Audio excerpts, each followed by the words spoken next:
जय श्री राम, जय लाल की सरकार, जय बाबा भैरवनाथ। आप सभी का बहुत बहुत स्वागत है, बहुत बहुत अभिनंदन है।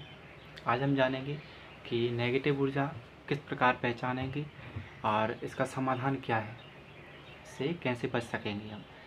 तो देखो, सबसे पहले नेगेटिव ऊर्जा पहचानने के लिए बहुत सारे नियम होते हैं, लेकिन हम एक दो नियम ऐसे बताने वाला हूँ जिससे आप समझ सकते हैं कि आपको नेगेटिव ऊर्जा परेशान कर रही है। तो सबसे पहले तो हम क्या करेंगे, जैसे सुबह उठते हैं और सुबह उठने के बाद हम जब दीप आरती कर रहे हैं तो उस समय हमें दीप आरती करने में मन नहीं लगेगा और आलस वगैरह आएगा। दूसरी चीज़, जब हम आरती कर रहे हैं उस समय जमाई वगैरह आती हैं, तो इससे क्या होता है कि जो नेगेटिव ऊर्जाएं हैं वो हमें दीप ईश्वर से जुड़ने नहीं देती हैं और दीप आरती नहीं करने देती हैं, उसमें मन नहीं लगता है उस कारण। दूसरी चीज़ क्या है, जब भी पीरियड का समय आता है तो उस समय क्या होगा, पहले ही आपको सपना आ जाएगा और सपना आते ही आपको दूसरे दिन देखेंगे कि आपका पीरियड आ चुका है। और दूसरी और भी अगर जैसे जानना है कि और भी किसी प्रकार का, तो जैसे पति पत्नी का आपस में मेल जोल नहीं बनता है, जैसे एक दूसरे की नहीं बन रही है, अनबन हो रही है, ज़्यादा झगड़ा हो रहा है, तो इससे भी नेगेटिव ऊर्जाएं होती हैं।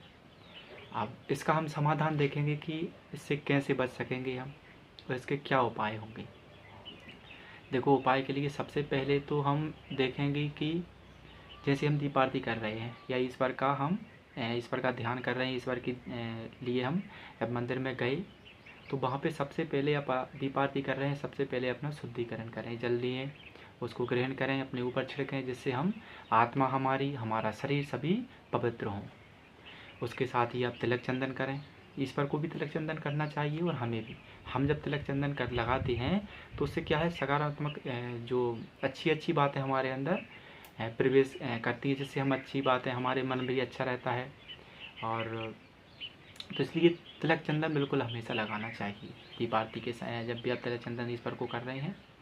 उसके साथ ही और भी जैसे उपाय, तो आप जो दीप आरती करते हैं, दीप आरती करने के बाद आपको जो आरती होती है अपने ऊपर से ऐसे लेनी है और अपने सारे रूम में देनी है। देखो, अगर सारे रूम में अपनी आरती को देंगे तो उससे क्या होगा, जहाँ पर भी आपके कमरे के कोने कोने में भी नेगेटिव ऊर्जा होगी वो बिल्कुल भी वहाँ पर वास नहीं कर पाएगी, वहाँ से चली जाएगी। दूसरी चीज़, अब इसके अलावा और भी जैसे शुद्धिकरण करना है और किसी के पास गंगा जल है नहीं लेकिन घर को शुद्ध करना है, तो क्या कर सकते हैं, जैसे शंख होता है, अपने मंदिर में शंख रखें और जो शंख होता है उसमें थोड़ा सा जल ले लें और उसके द्वारा अपने सारे कमरे में जल का छिड़काव करें, जिससे हमारे कोने कोने में भी नेगेटिव ऊर्जा जो होगी वो चली जाएगी।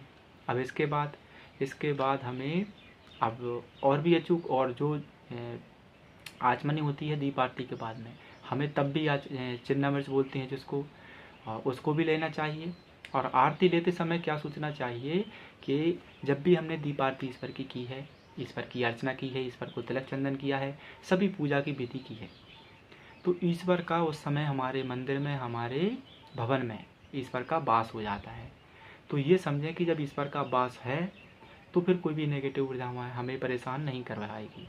इसलिए आप जो भी दीपक आरती कर रहे हैं उसको अपने ऊपर से आरती को लें उस समय, और जल भी लें, जिससे हम अपना शरीर और आत्मा सभी शुद्ध होंगे। अब इसके बाद कि अगर किसी को जैसे नेगेटिव ऊर्जा फिर भी समस्या आ रही है और जो बाहर जाते हैं, जैसे घर के बाहर जा रहे हैं, अब उस समय पे कैसे बचेंगे नेगेटिव ऊर्जा से, तो उसके समय के लिए एक बहुत ही अचूक उपाय है।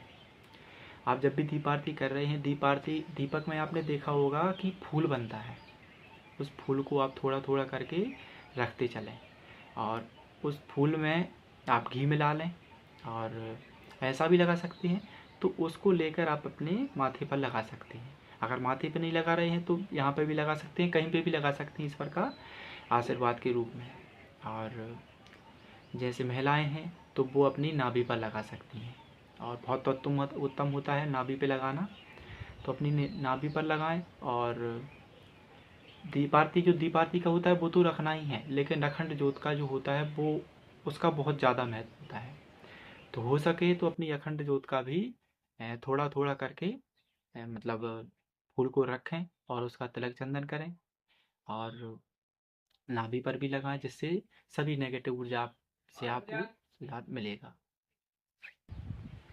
ऐसी ही और भी वीडियो के लिए आप हमारी यूट्यूब फैमिली में जुड़ सकते हैं। ऐसे ही आगे भी वीडियो और आएंगी और भक्ति से रिलेटेड सभी जानकारी आपके लिए देंगे। तो इसी के साथ अगली वीडियो में फिर मिलते हैं। जय श्री लाल की सरकार, जय बाबा भरतनाथ, जय श्री राम।